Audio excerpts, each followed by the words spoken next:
เดินระบบ5 ยกเลยนะครับไม่สน5 ยกคนหน้าเลยครับไปเลยแรกกันเลยวัดกันเลยคู่ต่อไปเร็วครับเร็วคู่ต่อไปสูงลงไม่รออุ้ยกันพออีกแล้วครับโอ้ยไปตรงพิจารณา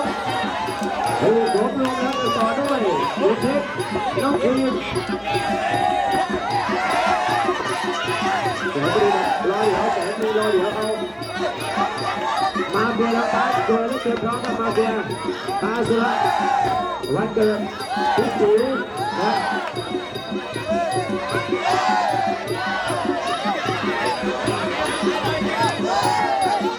ชุดชนกเก็บมาอีก 1,000ครับชุดชนกเก็บมาอีก 1,000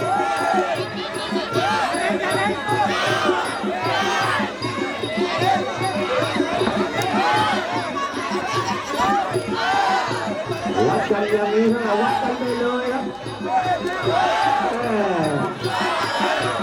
ใครรู้ใครอยู่แล้วเดินทำบรรยาไม่มวยดูหนีเลย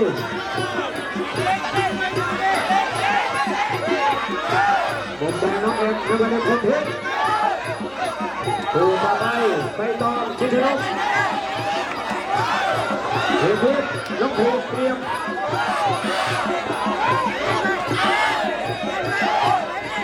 มาเจอฟ้าสุราอีกนิดหน่อยไทยแต่งตัวนะครับโอ้ย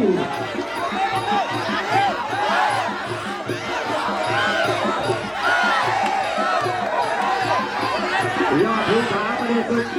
แต่งตัวรอโอ้ยเอาต่อหน้าท้าลวนเลยใครดีใครสู้สองเอาเกือบโอ้ยจระเข้ฟาดหางจระเข้ก็มาอยู่ใกล้ตัวจระเข้ฟาดหางมันเลยโดนแล้วจระเข้โดนแล้วถ้าโดนแล้วอุ้ยดีนะไม่โดนเอาที่ตัวเอาบ้างอุ้ยโอ้เดี๋ยวทนาโดนเก็บไปกันนะไปสองมาถึง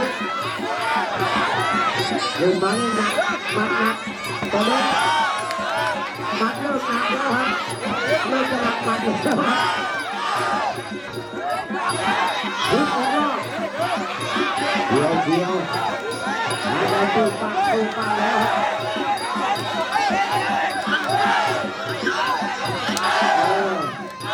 เอาอย่างนี้เดี๋ยว17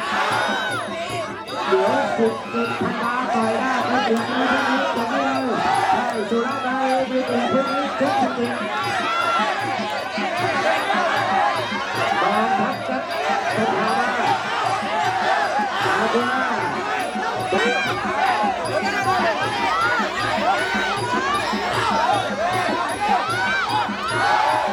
เดี๋ยวไม่บอก5 ยกหันไปเลยเขาเป็นคนอยู่เลยโอ้ยทุกคนเลย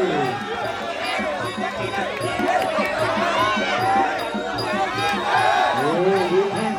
โอ้ยเป็นที่แล้วนะเนี่ยเป็นกำลังนะเอ็ดีบ้างโอ้ยขอบคุณนะ